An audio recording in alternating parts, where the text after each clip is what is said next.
Trust me, that leftover Thanksgiving turkey has a lot more to offer than you think. I'm Kelly Anthony, this is the Anthony Kitchen, and in this kitchen, we are all about using great recipes to bring you and your family closer together. This turkey casserole is a creamy, comforting casserole.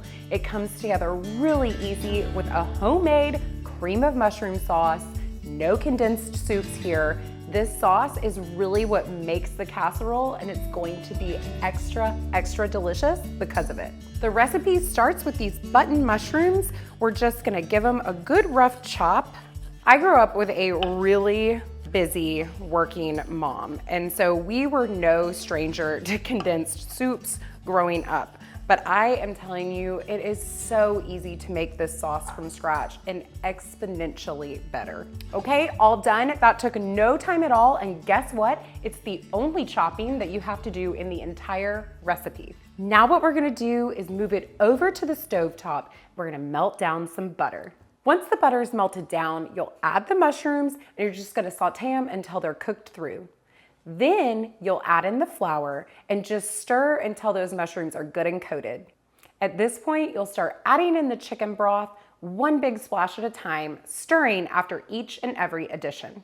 Next, you'll stir in the cream, and then you're going to add in your seasoning. The seasoning is just a simple mix of kosher salt, black pepper, garlic powder, and onion powder. Now you're just gonna let that mixture simmer for a bit and thicken up. Once the sauce is ready, we'll combine everything, the pasta, the turkey, and some frozen peas, and give it a really good stir. All the stovetop work is done, and it is officially assembly time. So here's what we have. A big bowl of rotini pasta. This pasta has been cooked in salted water according to package directions. You don't want to cook this pasta past the point of al dente, or your pasta will end up overcooking to the point of mushy while it's in the oven. To the pasta here, we're gonna add that mushroom soup that we made on the stovetop. Now we're gonna add in about 2 cups of leftover chopped turkey. You could shred the turkey if you prefer. I just gave mine a good chunky dice. And last, going in, about 3/4 cup of frozen peas. Give it all a really good stir. Okay, from the bowl to the casserole dish. All right, we're bringing this casserole home.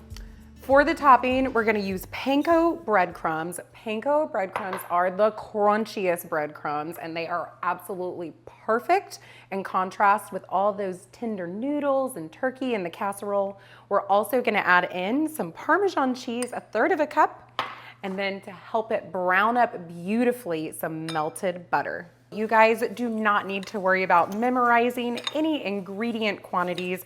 I will link to the written recipe in the description below.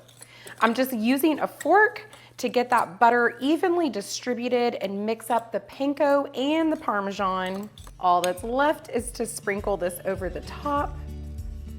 I'll sort of get in here with my hands and shimmy around to make sure everybody's got a good topping, even the crevices. We're gonna pop this in a 375-degree oven for about 20 to 25 minutes. Everything is already cooked through in the casserole, so really all we need it to go in the oven for is to get that topping nice and browned and golden and crispy.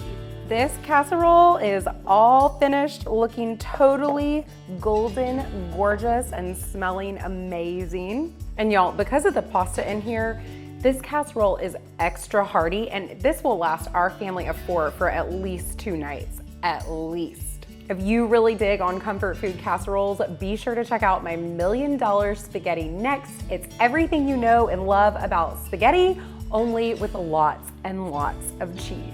So that's it for today. Be sure you subscribe before you go. Thank you guys so much for watching, and I'll catch you next time.